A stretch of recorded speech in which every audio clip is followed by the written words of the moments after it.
ಸಂಖ್ಯೆದಲ್ಲೇ ದೇಶ ಆಗಿದಾವಿಲ್ಲ ಹಂಗೆ ಇಲ್ಲಿ ಬರಬಾರ್ದು. ಅದಕ್ಕಾಗಿ ಈ ಎಲ್ಲ ನೆಲೆಯಲ್ಲಿ ಎಲ್ಲರಿಗೂ ಸಮಾನವಾದ ಅವಕಾಶ ಹೋಗಂಗೆ ನಾವು ಚರ್ಚೆ ಮಾಡಬೇಕು. ಅವ್ರ ವಿಶ್ವಾಸ ತೊಗೊಳ್ಬೇಕು. ದಕ್ಷಿಣ ಭಾರತದ ಎಲ್ಲ ರಾಜ್ಯಗಳು ಇವತ್ತು ಕರ್ನಾಟಕ ಆಗಿರ್ಬೋದು, ಅದೇ ಕಾಲ ಕೇರಳ ಆಗಿರ್ಬೋದು, ಆಂಧ್ರ ಆಗಿರ್ಬೋದು, ತೆಲಂಗಾಣ ಆಗಿರ್ಬೋದು, ವೆಸ್ಟ್ ಬೆಂಗಾಲ್ ಆಗಿರ್ಬೋದು, ಮುಂದೆ ತಮಿಳ್ನಾಡು ಆಗಿರ್ಬೋದು, ಇವೆಲ್ಲ ವಿಶ್ವಾಸ ತೆಗೆದುಕೊಂಡು ಹೋದ್ರೆ ನಿಶ್ಚಿತವಾಗಿ ಇಲ್ಲಿ ಯಾವ ಗದ್ದಲಿಲ್ಲ. ಮಧ್ಯದಾಗೆ ಹಿಂದುತ್ವದ ಏನು ರಾಜಕಾರಣ ಮಾಡ್ತಾಯಿದ್ದೀರಿ ಮೊದಲು ಬಿಟ್ಟುಬಿಡ್ರಿ ಅದನ್ನು. ಅದ್ರ ಜೊತೆಗೆ ಭಾಷಾ ರಾಜಕಾರಣ ಇದು ಬಿಟ್ಟುಬಿಡ್ರಿ. ಭಾಷೆ ನಮ್ಗೆ ಮಾಧ್ಯಮ ಅಷ್ಟ ಅದು ಶ್ರೇಷ್ಠ ಅಂತಲ್ಲ. ಎಲ್ಲ ಭಾಷೆ ಶ್ರೇಷ್ಠನ. ಎಲ್ಲ ಮಕ್ಕಳಿಗೂ ಅವ್ರ ತಂದೆ ತಾಯಿ ಶ್ರೇಷ್ಠನ ರೀ, ಅವರ ದೇವರವರಿಗೆ. ಆದ್ರೆ ಉಳಿದವ್ರು ನಾವು ಹೊಂಚ್ಕೊಂಡು ಹೋಗ್ಬೇಕಾಗಿದೆ. ಇದನ್ನು ನಾವು ಬೇಸಿಕ್ ಥಿಂಗ್ ತಿಳ್ಕೊಂಡು ಹೋದ್ರಪ್ಪ ನಿಶ್ಚಿತವಾಗಿ ನಮ್ಮಲ್ಲಿ ಯಾವತ್ತೇ ಕಾಟ ಬರೋದಿಲ್ಲ. ಮತ್ತು ಈಗಾಗಲೇ RSS ಸಲುವಾಗಿ ಹಿಂದಿನ ಎಪಿಸೋಡಲ್ಲಿ ಮಾತಾಡಿದ್ದು ಬದಲಾವಣೆ ಆಗ್ತಾಯಿದೆ ಅಂತೇಳಿ. ಬದಲಾವಣೆ ಆಗಿದ್ರೆ ಉಪಯೋಗ ಇಲ್ಲ.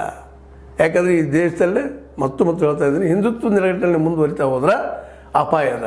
ಒಂದು OBC SC ST ಜೊತೆಗೆ ಮೈನಾರಿಟಿ ಒಂದಾದ್ರೆ ಅವ್ರನ್ನ ಮೆಜಾರಿಟಿ. ಅವ್ರ ಜೊತೆ ರೈತರು ಕೊಡ್ರಿ ಅಂತ ಮುಗಿದ ಉಳಿದವ್ರು ಯಾರೂ ಬರ್ಲಿಕ್ಕೆ ಸಾಧ್ಯ ಇಲ್ಲ. ಇದು ಬೇಸಿಕ್ ಥಿಂಗ್ ತಿಳ್ಕೊಡ್ರಿ ಇದನ್ನು. ಆಮೇಲೆ ನಿಮ್ಮ ರಾಜಕೀಯ ಮಾಡಿರಿ.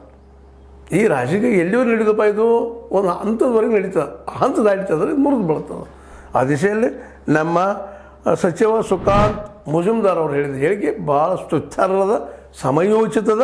ಇದು ಮೋದಿಯವರ ನಿಲುವು ಅಂತ ನಾವು ತಿಳ್ಕೊಂಡು ಆ ವಿಷಯದಲ್ಲಿ ಚರ್ಚೆ ಮಾಡೋಕ್ಕಿಂತಲೂ ಅದಕ್ಕಿಂತ ಜಗಳಾಡೋಕ್ಕಿಂತಲೂ ಅದನ್ನು ಬಿಟ್ಟು ನಿಮಗೆ ಯಾವ್ದು ಬೇಕಪ್ಪ, ಕನ್ನಡ ಬೇಕಾ, ಇಂಗ್ಲೀಷ್ ಬೇಕಾ, ಹಿಂದಿ ಬೇಕಾ, ಯಾವ್ದು ಬೇಕು ಕರೀರಿ. ನಿಮ್ಮ ಮಕ್ಕಳಿಗೆ ಏನು ಬೇಕಾದ್ರೆ ಕಲಿಸ್ರಿ.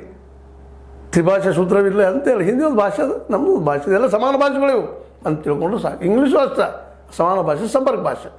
ಇವೆಲ್ಲ ಭಾಷೆ ಅಂದ್ರೆ ಸಂಪರ್ಕ ರೀ. ಇದು ನಾವು ತಿಳ್ಕೊಂಡು ಸಾಕು ಅಂತ ಹೇಳ್ತಾ, ಇದು ನಿಮಗೆ ಲೈಕ್ ಆಗಿರ್ಬೋದು. ಲೈಕ್ ಮಾಡಿ, ಶೇರ್ ಮಾಡಿ, ಕಮೆಂಟ್ ಮಾಡಿ. ಜೊತೆಗೆ ಸಬ್ಸ್ಕ್ರೈಬ್ ಆಗೋದು ನಿಲ್ಲಿಸ್ಕೋಬಾರ್ದು. H60 ನ್ಯೂಸ್ ಆಗ್ತದೆ. ಚೇತಾರಾಮ್ ಇದು ಸತ್ಯದ ಕೈಗಳಲ್ಲಿ ವಂದನೆಗಳು.